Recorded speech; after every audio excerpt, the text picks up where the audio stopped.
بسم اللہ الرحمن الرحیم۔ تکبیرات تشریق کون سی تکبیرات ہوتی ہیں؟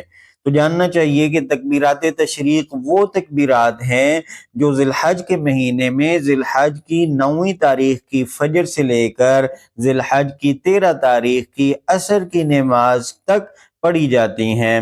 اس کے احکامات کیا ہیں؟ ذی الحج کی 9ویں تاریخ کی فجر سے لے کر 13 ذی الحج کی عصر کی نماز تک ہر فرض نماز کے بعد بلند آواز کے ساتھ مردوں کے لیے 1 مرتبہ کہنا واجب ہے، اور خواتین کے لیے آہستہ آواز کے ساتھ 1 مرتبہ کہنا وہ واجب ہے، ضروری ہے۔ جو آدمی نماز پڑھتا ہے، چاہے جماعت کے ساتھ پڑھے چاہے منفرد پڑھے، یعنی اکیلا ہو تب بھی اس کو یہ تکبیرات کہنی پڑیں گی بلند آواز کے ساتھ نماز کے بعد، اور اگر امام کے پیچھے نماز پڑھ رہا ہے تب بھی یہ آدمی نماز کے سلام پھرنے کے بعد دعا سے پہلے یہ تکبیرات پڑھے گا۔ یہ تکبیرات کیا ہیں؟ اللہ اکبر، لا الہ الا اللہ واللہ اکبر وللہ الحمد۔ یہ کل 23 نمازیں بن جاتی ہیں۔ 9ویں ذی الحج یعنی کل جو منگل سے ہے، منگل کی فجر سے لے کر ہفتے کے دن تک، ہفتے کے دن کی عصر کی نماز تک یہ تکبیرات پڑھی جائیں گی۔ اب ان تکبیرات کی کچھ احکامات ہیں۔ پہلی بات تو یہ مرد بھی پڑھیں گے، خواتین بھی پڑھیں گی۔ جو آدمی جماعت کے ساتھ نماز پڑھ رہا ہے وہ بھی ادا کرے گا، جو نماز جماعت کے علاوہ اکیلا پڑھ رہا ہے وہ بھی یہ تکبیرات نماز کا سلام پھیرنے کے بعد بلند آواز سے پڑھے گا۔ اب یہ تکبیرات مقیم کے اوپر بھی ہیں، اور اسی طرح جو مسافر ہے اس کے اوپر بھی ہیں۔ اگر کوئی شہری ہے اس کے اوپر بھی واجب ہے، ضروری ہے۔ اگر کوئی دیہاتی ہے اس کے اوپر بھی یہ لازم ہے، ہر نماز کے بعد وہ پڑھے گا۔ اگلا مسئلہ یہ ہے کہ فرض نماز کا سلام پھیرنے کے فوراً بعد اگر سلام کے منافی کوئی کام نہیں کیا، سلام کے بعد نماز کے منافی کوئی کام نہیں کیا، یعنی اسی حیت میں بیٹھا ہوا ہے اور کوئی بات چیت نہیں کی، اٹھ کے چلا بھی نہیں گیا باہر، تو اب کیا کرے گا؟ یہ تکبیرات پڑھے گا۔ اگر نماز کے منافی کوئی کام کر لیا، مثال کے طور پہ اٹھ کے چلا گیا یا کوئی کسی سے بات چیت شروع کر دی، تو اب یہ کیا کرے گا؟ استغفار کرے گا۔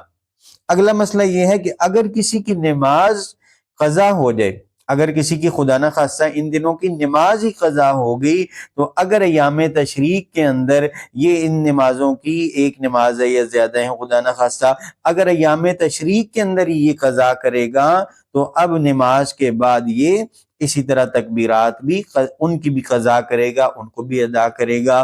اور اگر ان ایام کے گزر جانے کے بعد یہ نماز کی قضا کرتا ہے تو پھر اس کے ذمہ یہ کہنا ضروری نہیں ہے۔ اب آئیے دیکھ لیتے ہیں کہ ان تکبیرات کا پس منظر کیا ہے۔ تو ان تکبیرات کا پس منظر یہ ہے کہ جب حضرت ابراہیم علیہ السلام ان کو خواب کے اندر دکھایا گیا کہ آپ نے اپنے بیٹے کو ذبح کرنا ہے، خواب کے اندر وہ دیکھ رہے ہیں اپنے بیٹے کو ذبح کر رہے ہیں، اور نبی کا خواب چونکہ وحی ہوتا ہے، اللہ کی طرف سے ایک حکم ہوتا ہے، اشارہ ہوتا ہے۔